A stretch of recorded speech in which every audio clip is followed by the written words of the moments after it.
Unlock 1 के आज आखिरी दिन पीएम शाम 4 बजे देश को संबोधित कर सकते हैं। आपको बताएं, यहां पे कई बड़े ऐलान वो कर सकते हैं। 1 जुलाई से शुरू हो रहे अनलॉक के लिए गाइडलाइन जारी हो चुकी है। भारत चीन में तनाव के बीच बातचीत का दौर जारी है। कोर कमांडर स्तर पर आज तीसरे दौर की बैठक होगी। लद्दाख के चुशूल में भारत चीन के कोर कमांडर स्तर की थोड़ी देर में हो सकती है मीटिंग।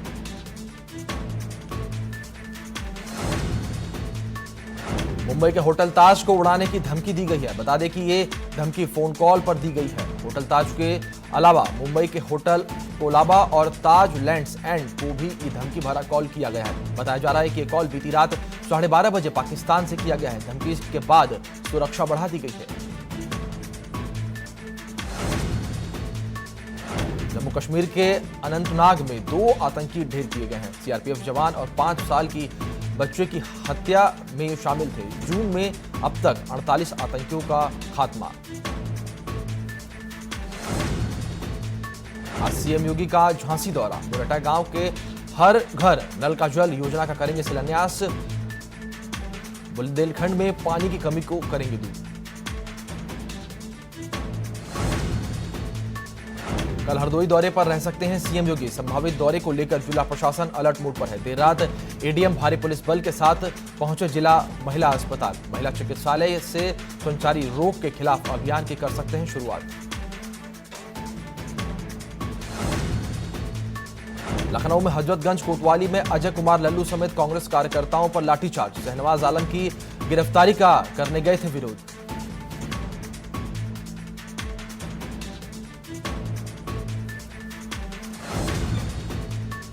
अनलॉक 2 की गाइडलाइन जारी। 1 जुलाई से देश में अनलॉक 2 लागू होगा। गृह मंत्रालय की तरफ से जारी गाइडलाइन के तहत 31 जुलाई तक बंद रहेंगे स्कूल कॉलेज।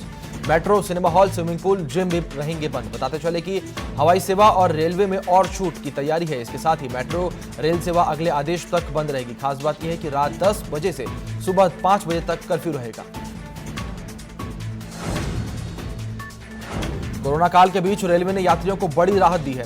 आज से स्पेशल ट्रेनों में कर सकते हैं तत्काल बुकिंग। एसी क्लास और स्लीपर क्लास के लिए 11 बजे से होगी तत्काल बुकिंग। एलएसी पर तनाव के बीच सरकार ने बड़ा फैसला लिया है। सरकार ने लोकप्रिय चीनी ऐप टिकटॉक समेत 59 चीनी ऐप पर प्रतिबंध लगा दिया है। इन चीनी ऐप से निजात की सुरक्षा का मामला माना जा रहा है। बैन हुए ऐप में TikTok, SHAREit, UC Browser, Hello, Likee, UC News, NewsDog, WeChat, Vigo Video समेत 59 चीनी ऐप को बैन किया गया है। बातचीत से पहले चीन पर बड़ा प्रहार। गूगल प्ले स्टोर और एप्पल ऐप स्टोर से हटाया गया टिकटॉक। सरकार ने 59 चाइनीज ऐप पर लगाया है बैन।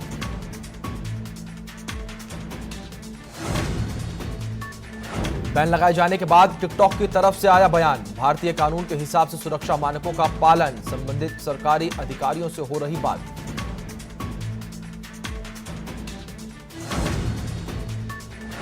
सत्ताईस जुलाई को भारतीय वायुसेना को मिलेगा राफेल लड़ाकू विमान।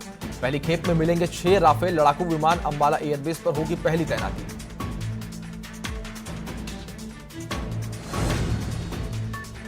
कोरोना की दवा बनाने के दावे से पतंजलि योगपीठ पलटा। उत्तराखंड आयुष विभाग को भेजे नोटिस का जवाब दिया। कहा इम्यूनिटी बूस्टर, खांसी और बुखार की दवा बनाई गई है।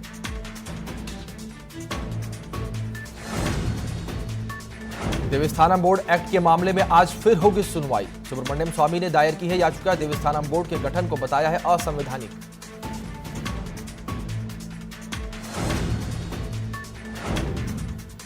दुनिया में रोजाना कोरोना के आंकड़े तेजी से बढ़ रहे हैं। दुनिया में कोरोना मरीजों की संख्या 1,04,00,000 की पार हो गई है। वहीं इलाज के बाद 56,67,000 से ज्यादा लोग ठीक हो चुके हैं, जबकि कोरोना की वजह से पूरी दुनिया में 5 लाख से ज्यादा लोगों की मौत हो चुकी है।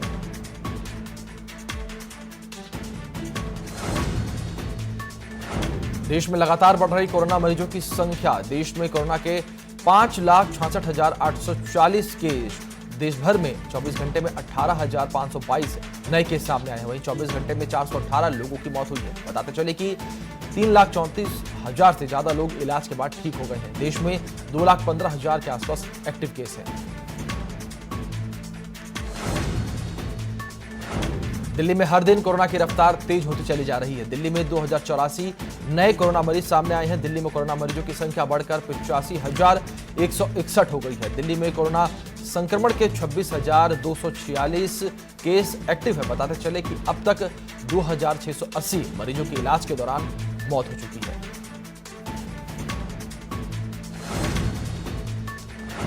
यूपी में 24 घंटे में 685 नए केस सामने आए हैं। यूपी में अब तक कोरोना से 672 लोगों की मौत हो चुकी है। इलाज के बाद 15,506 लोग ठीक हो चुके हैं। यूपी में कोरोना के एक्टिव केस की संख्या 6,650 है। प्रदेश में टेस्टिंग की क्षमता को बढ़ा दिया गया है।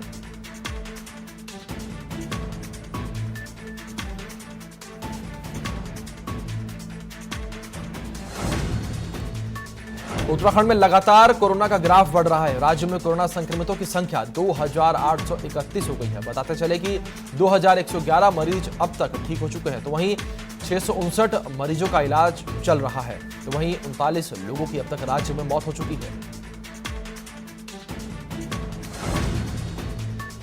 दिल्ली में देश का पहला प्लाज्मा बैंक होगा। केजरीवाल ने कहा जल्द ही बैंक की शुरुआत हो जाएगी। साथ ही ठीक हो चुके कोरोना मरीजों से प्लाज्मा डोनेट करने की अपील की है।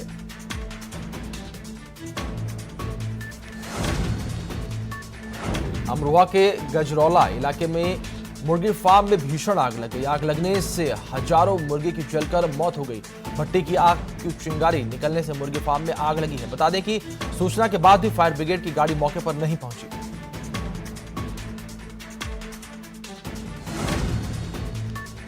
आगरा के डीसी वैदिक इंटर कॉलेज में टीचर ने स्कूल में सुसाइड कर लिया है। स्कूल के मैदान में टीचर ने खुद को गोली मारकर खुदकुशी कर ली है। मौके पर पहुंची पुलिस ने शव को कब्जे में लेकर पोस्टमार्टम के लिए भेज दिया है। बताया जा रहा है कि मृतक शख्स स्कूल परिसर में ही रहता था।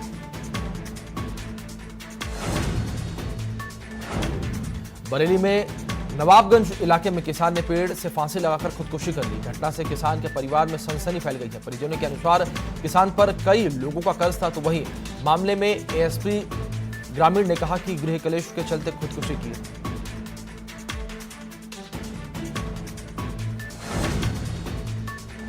बहराइच के नानपारा इलाके के पुलिस और पशु तस्कर के बीच मुठभेड़ हुई है। मुठभेड़ में गिरफ्तार बदमाश के पैर में गोली लगी है। बताया जा रहा है कि गिरफ्तार बदमाश नशे के कारोबार और पशुओं की तस्करी में शामिल था।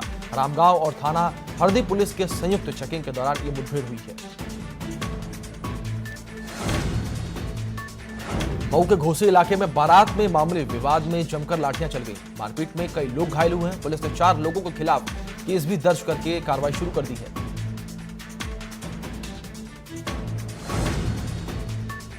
मुरादाबाद के मुंडा पांडे के निर्माणाधीन हवाई अड्डे पर चल रहे विकास कार्यों का नागरिक उड्डयन मंत्री नंद गोपाल गुप्ता नंदी के निरीक्षण किया। जिलाधिकारी भी साथ में मौजूद रहे।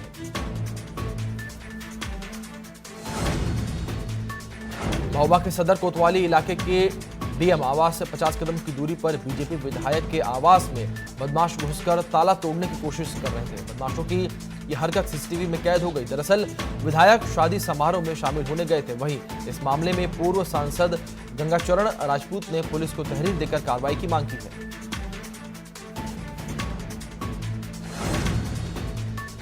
फिरोजाबाद में कोर्ट कैंपस में वकील की पिटाई हुई है। ब्याज पर लिए पैसों के लेन देन को लेकर काफी दिनों से विवाद चल रहा था। बताया जा रहा है कि लॉकडाउन की वजह से पैसे समय पर न देने पर दबंगों ने वकील की कोर्ट कैंपस में ही पिटाई कर दी। सूचना पाकर मौके पर पहुंची पुलिस ने एक व्यक्ति को हिरासत में लिया है।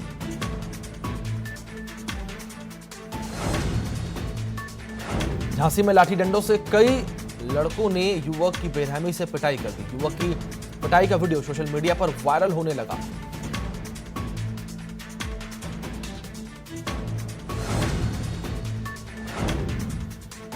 चंपावत के स्वास्थ्य विभाग में कोविड-19 को लेकर संविदा में विभिन्न पदों के लिए साक्षात्कार प्रक्रिया आयोजित की गई।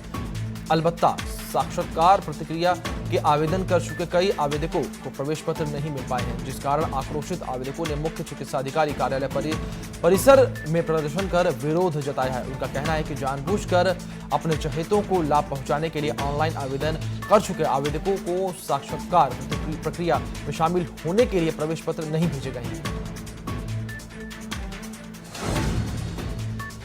अलीगढ़ में नेशनल हाईवे 91 के पचपेड़ा पर अनियंत्रित ट्रक ने एक्टिवा और कार के साथ टेम्पो में जोरदार टक्कर मार दी, जिसमें 2 लोगों की मौके पर ही मौत हो गई। वहीं 6 से ज्यादा लोग घायल बताए जा रहे हैं। मौके पर पहुंची पुलिस ने घायलों को इलाज के लिए अस्पताल में भर्ती करवाया है।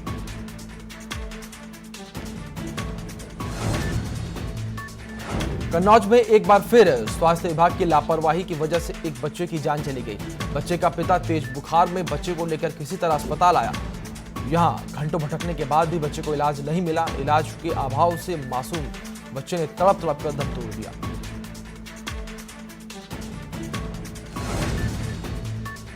अलीगढ़ में पुलिस ने गाड़ी में भैंस लाद रहे 2 व्यक्तियों को दबोच लिया है। वहीं 3 आरोपी भाग जाने में सफल रहे। पुलिस ने आरोपियों के कब्जे से 1 गाड़ी, 3 भैंस और 2 भैंसा बरामद की हैं। 5 पशुओं को आरोपियों ने चोरी किया था। सभी के खिलाफ रिपोर्ट दर्ज कर जेल भेज दिया गया है।